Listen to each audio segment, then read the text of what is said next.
The gates open between worlds. This is the quickening of the year, the time when a change happens in the spirit world. We celebrate the time of new ideas and inspiration, the feast day of the goddess bride, a Celtic goddess of poetry, fire, and healing, Neskaya. Hello, everyone. I am most honored to be speaking with you this morning about the history, mythology, and other aspects of the festival known as Imbolc. I'd like to begin this morning's sermon with a poem by author Jill Hammer. Easier, if once having given birth, the new fawn straggled off to Eden. So much harder to carry her with her stick legs over snowfields. If there were a brook, a fig left lying in the snow, a trickle of sap from a tree to make the journey easier. O Lady of the Well of Life, have pity on one who bears herself. Through cold winter, show yourself. Though you dwell beneath frozen water, tap the ice until it breaks. The promise of spring lives deeply in the celebrations and rituals associated with Imbolc. The origin of the word Imbolc comes from the Gaelic words I'm bolg, in the belly, and oy milk, ewe's milk. At this time of year, agricultural societies prep for the spring lambing. So Imbolc references a time when animals would begin to lactate. For the ancient Celtic civilization, Imbolc was a cornerstone of the calendar. Food stores ran low, and as is true with most all agrarian societies, when this happens, rituals were deemed necessary. These rituals were performed to harness divine energy with the intent to ensure the upcoming season provided necessities. This was a time when the wheel of the year would turn and our dormant Mother Earth would begin to warm. Throughout time, many ancient civilizations celebrated different festivals at this time of year.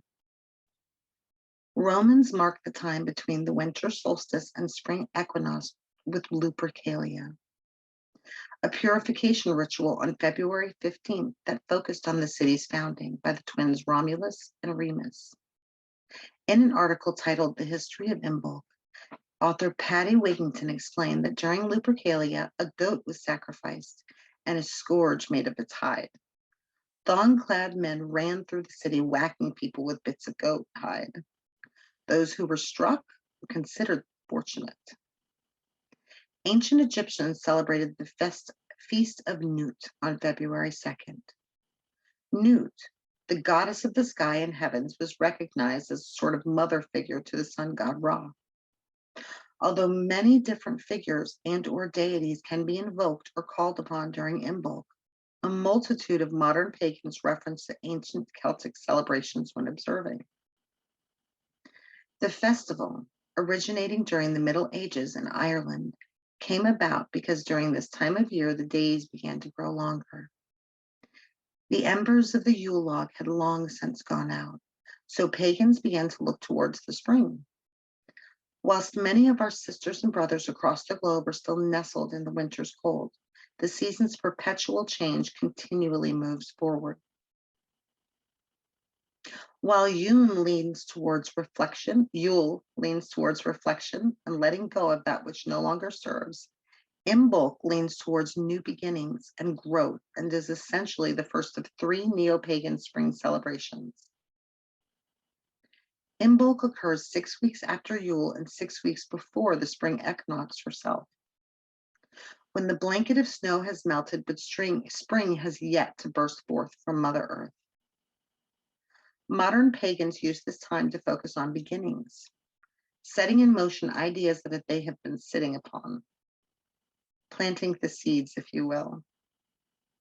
This Sabbath is a fire festival, but unlike Yule, its focus is primarily on the burgeoning of spring. The goddess Bridget, associated with Imbolc, correlates to youth and coming of age. As such, she connects to fertility. She is the bride awaiting the return of her groom, who courts her until their wedding day at Beltane. And so for many modern pagans, this festival focuses on Bridget, the maiden aspect of the Celtic triple goddess and the goddess of fire.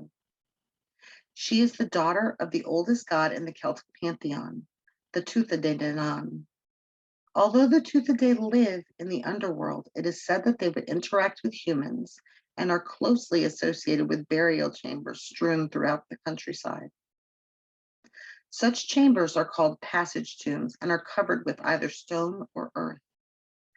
It is interesting to note that such Neolithic sites are positioned with the rising sun on Imbolc. These tombs are known as passageways to the underworld.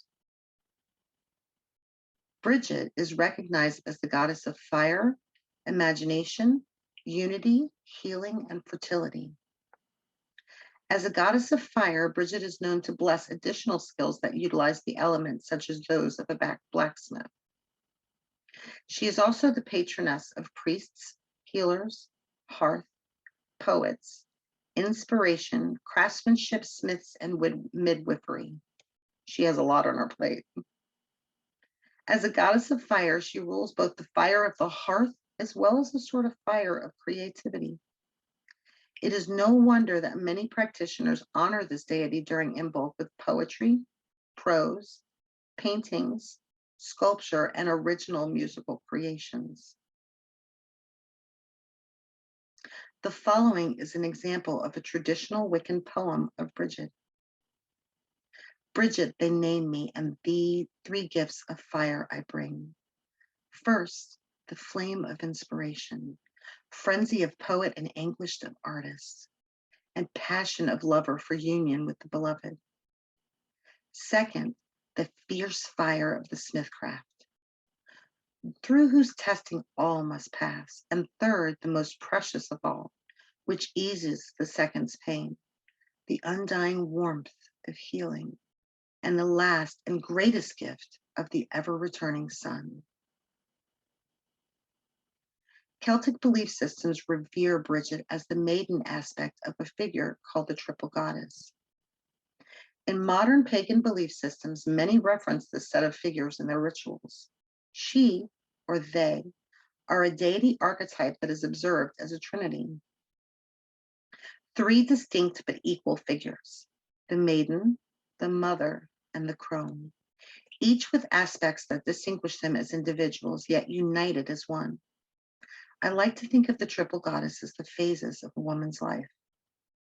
The figure can also be correlated with the phases of the moon and or the rulers of the realms, heaven, earth, and underworld. The appearance of deities grouped as 3 is known throughout many ancient belief systems. Examples include, though are not limited to, the Tridevi in Hinduism, the Morai and the Charities, and the Horae, both in Greek mythology. As stated before, in the Celtic belief system, Bridget is associated with the maiden aspect of the triple goddess, making it quite understandable that Imbolc occurs during the time of year associated in Old Ireland with pregnancy. For pagans, Imbolc is synonymous with birth and rebirth. Bridget is welcomed into the home, sometimes with the hope that she will bring good luck in the coming year. Essentially, the stirrings of life from Mother Earth are celebrated. Bridget's symbols during Imbolc are beosoms, brooms, small dolls called bridegas, made of oat or wheat straw, white flowers, and candles. In days of old, Imbolc celebrations included bonfires and young girls carrying bridegas from house to house, which is a representation of a maiden's hope that the goddess would bless them. It is interesting to note that the ancient Celts also left offerings near small streams or bodies of water called Cludy wells. Cludy wells are Celtic places of pilgrimage in which strips of cloth are tied to trees located near springs, often near a white horn or an ash tree. This is an ancient practice that still occurs today. Long ago, such streams were thought to contain healing waters with cures from water spirits. A clute is, in Scott nomenclature, a strip of cloth or leather. In this ancient healing ritual, a person would dip a clutie into the well or spring water, then wash their wound. The person would then tie the clutie to a tree as an offering to the water spirits or spirits of the well.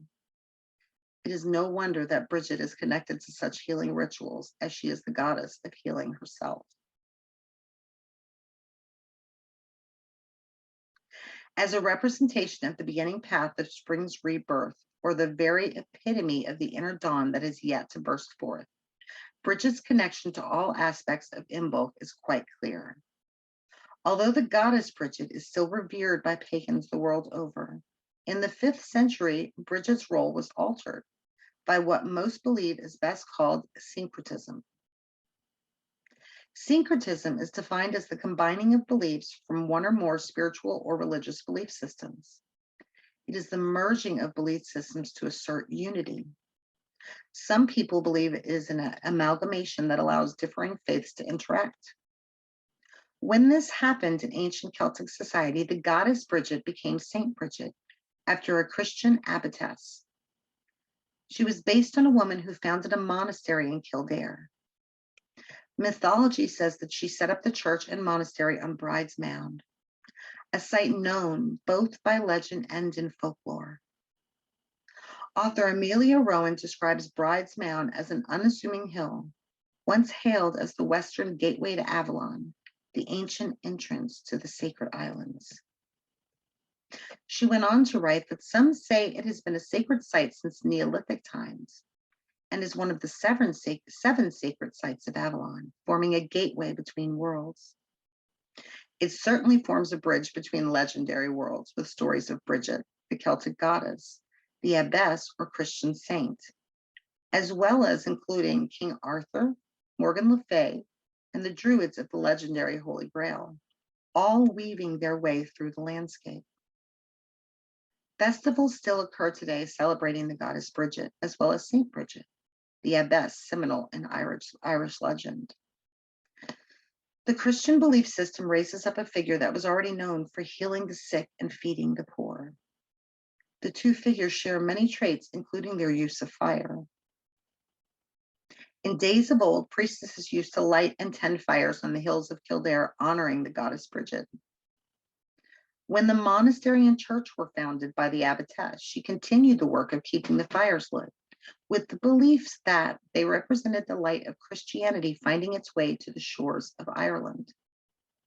And so 20 nuns, the abbess included, kept the flame lit. Those fires remained lit until the 6th century, and then were again relit in 1993 by the congressional leader of the Bridgetine Sisters, Mary Teresa Cullen. It is said that no man has ever or is currently permitted to tend those fires. Much like the goddess Bridget is associated with beosoms and Bredagas, the Christian celebration of the abbess is known for St. Bridget's cross. The story associated with the cross is as follows. Long ago, a pagan chieftain lay on his deathbed in Kildare. He asked his servants to bring Bridget to his bedside with the hope that she could calm his weary and restless soul. It is said that when she arrived, she sat at his bedside, both consoling and calming him.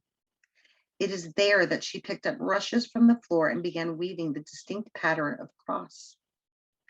As she did so, she told the chieftain the meaning of the cross, and it is said that it indeed soothed his spirit.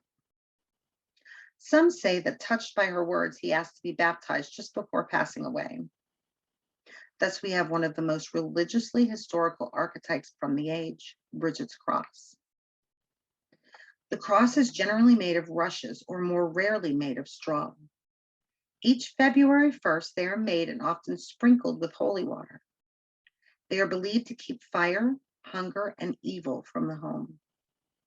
The cross is still found hung in some kitchens in rural areas. Some even say that Saint Bridget was the daughter of that very pagan chieftain in the story. Others say that she herself converted and was baptized by Saint Patrick. It has also been said that she, much like the goddess Bridget, was associated with miracles and fertility. Although differing stories abound about the figure, the one thing we know for sure is that she is one of 4 holy people celebrated with a small stone monument in the Glastonbury Terracentennial Labyrinth.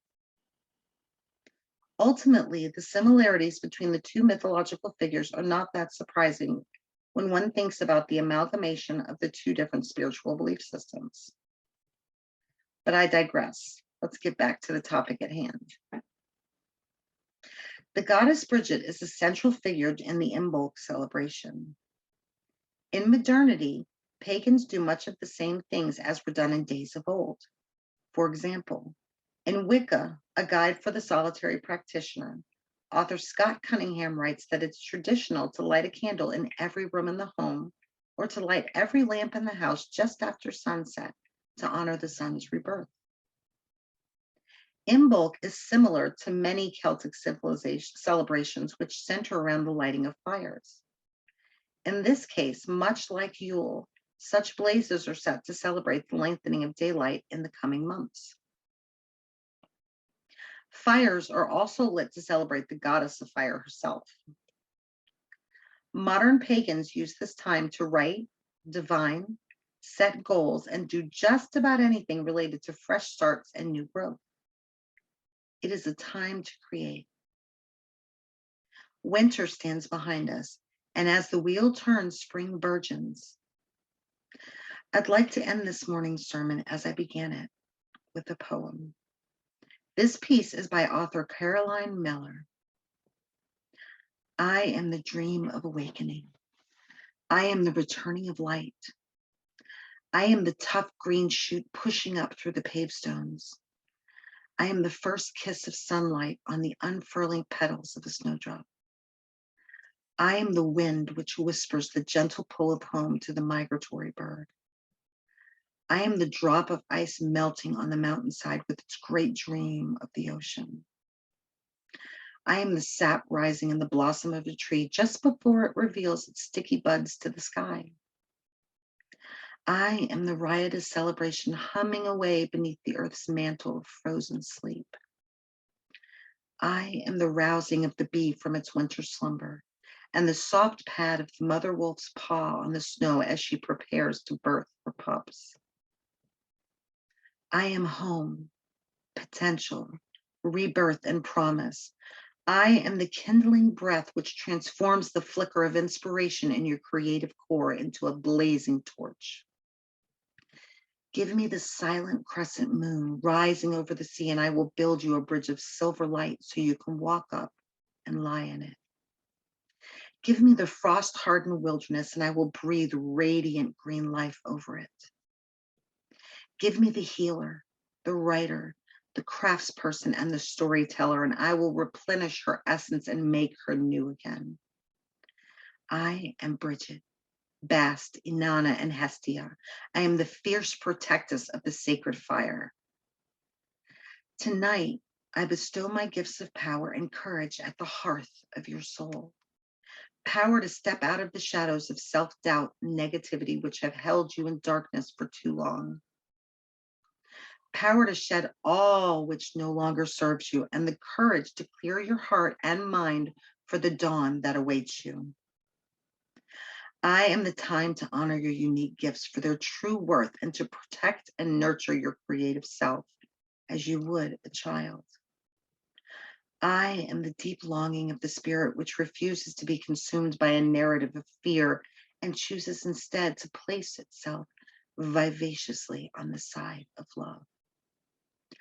I am the stirring in your belly which knows exactly what you are capable of and that it's time the world found out. I am the fire within which will not be contained any longer. I am the quickening. I am the serpent uncoiling. I am Imbolc. I am the dream awakening. Thank you for sharing your time in this virtual space with us this morning. Feel free to join us in our coffee hour. And it is with my sincerest hope that all of my beautiful Mosaic brothers and sisters will go forth and make Imbolc mischief. Blessed be.